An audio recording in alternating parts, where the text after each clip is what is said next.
तभी उनमें से एक तोते ने देखा कि एक शिकारी अपने कंधों पर तीर कमान और कमर पर डांट बांधे और हाथ में एक बोरा लिए उनकी दिशा में आगे बढ़ा चला आ रहा था। उसने तुरंत ही अपने मुखिया तोता यानी राजा भोज को इसके बारे में बताया। शिकारी को यूं आता देखकर राजा भोज ने तुरंत एक योजना बनाई और सभी दोस्तों को समझाया कि देखो, उड़ने की गलती बिल्कुल मत करना, क्योंकि इसके हाथ में तीर कमान है। अगर हमने उड़ने की कोशिश की तो हम में से 2 या 3 तोते तो जरूर मारे जाएंगे। इसीलिए जैसा मैं कहता हूँ वैसा ही करना। सभी डरे सहमे से बैठे थे। सभी ने अपना सर हिलाया। फिर राजा भोज उन्हें अपनी रणनीति समझते हुए बोले, पहले यह शिकारी पेड़ के पास आएगा और एक ही पेड़ पर इतने सारे तोता देखकर प्रश्न हो जाएगा, जिसके परिणाम स्वरूप यह लालच में सारे तोता पकाने की सोचेगा। इसके लिए यह हम पर बाण तो नहीं चलाएगा, क्योंकि बाण चलने से वह 2 या 3 तोते ही पकड़ सकता है, बाकियों को नहीं। तो आप सबको एक नाटक करना होगा जिससे शिकारी यह सोच या तो पहले से ही मारे हुए हैं तो और मारने का क्या मतलब है। आप सब अपनी गर्दन इस ढंग से लटका दो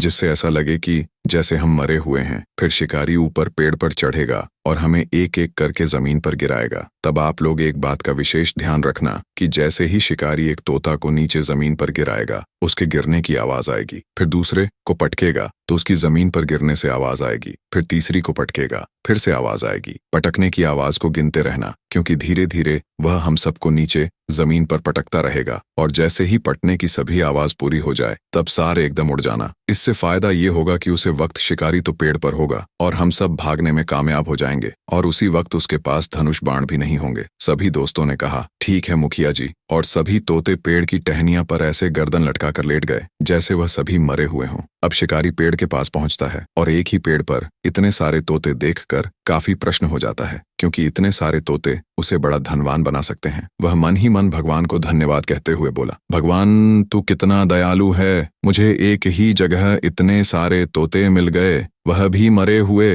मुझे हत्या भी नहीं करनी पड़ेगी और ढेर सारे सोने के सिक्के भी मिल जाएंगे। शिकारी तीर और बोरे को नीचे रखा और खुद पेड़ पर चढ़ गया और सभी तोता को शिकारी एक एक करके नीचे जमीन पर पटकने लगा। शिकारी अपना कार्य शुरू कर चुका था। वह एक एक करके सभी तोतों को नीचे पटकने लगा। जैसे ही एक तोता नीचे जमीन पर गिरता तो उसकी जमीन से टकराने से आवाज होती। सभी तोता उसे आवाज की गिनती करने लगे। आवाज की गिनती 99 तक पहुंच गई। अंत में बच्चे थे राजा भोज, जिनके धरती पर गिरते ही फिर से गिरने की आवाज आई और अब 100 की गिनती पूरी हो चुकी थी। आखिरी आवाज सुनते ही नीचे पड़े सभी तोता फर्र से उड़ गए, लेकिन शिकारी के हाथ में रह गए। तोता बने राजा भोज। राजा भोज मुखिया थे, इसलिए वे सबसे ऊंची टहनी पर बैठे हुए थे। बाकी 99 तोता उड़ चुके थे, लेकिन राजा भोज बना तोता शिकारी के हाथ लग चुका था। शिकारी तोतों की चतुराई से काफी गुस्से में था। ऐसे धोखे की रासलीला देखकर वह आज बाबूलाल हो गया। तुमने मेरे साथ बहुत बड़ा धोखा किया है, लेकिन मैं तुझे अपने हाथ से जान नहीं दूंगा। कम से कम मुझे एक सोने का सिक्का तो मिल ही जाएगा। शिकारी पेड़ से नीचे उतरा और तोता बने राजा भोज को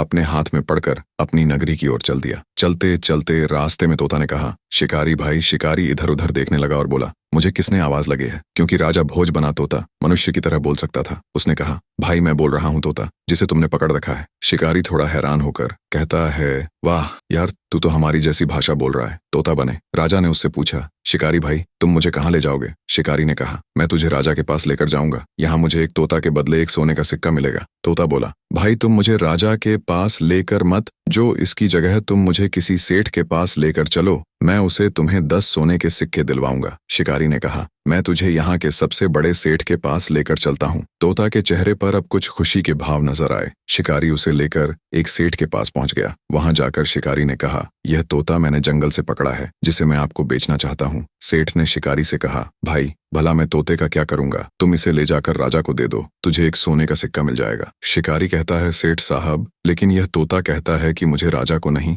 बल्कि किसी सेठ को बेच दो। आप खुद ही इससे बात कर लो। सेठ हैरान होकर शिकारी से पूछता है कि क्या यह तोता बोलता है? शिकारी ने उत्तर देते हुए कहा, यह तोता बोलना है और बहुत ही समझदारी भारी बातें करता है। सेठ खुश हो जाता है और उसे कहता है, ठीक है, इसे लेकर अंदर आ जाओ। फिर शिकारी से उस तोते को लेकर सेठ अंदर गया और बैठकर तोते से विचार विमर्श करने लगा। तोते ने कहा, सेठ जी, आप मुझे 10 सिक्कों के बदले में इस शिकारी से खरीद लीजिए। मैं इन 10 सिक्कों के बदले आपको 1 लाख सिक्कों की आमदनी करवा दूंगा। अगर आप मुझे नहीं खरीदोगे तो ये शिकारी मुझे राजा को सौंप देगा और वहां मुझे समाप्त कर दिया जाएगा। सेठ ने तुरंत 10 सिक्के निकाले और शिकारी को दे दिए। अब तोते ने शिकारी से कहा, शिकारी, अब तुम अपने इनाम पर रहना, किसी को मत बताना कि मैंने सेठ को तोता बेचा है। शिकारी ने हामी भरी और खुशी खुशी अपने घर चला गया। अब सारा मामला शांत होने के बाद सेठ ने तोते से कहा, भाई तू मेरी लाखों की कमाई भला कैसे करवा सकता है? तोते ने कहा, देखो सेठ जी, जैसा मैं कहता हूँ आप वैसा वैसा करते जाओ तो आपके पास धन की वर्षा होने लग जाएगी।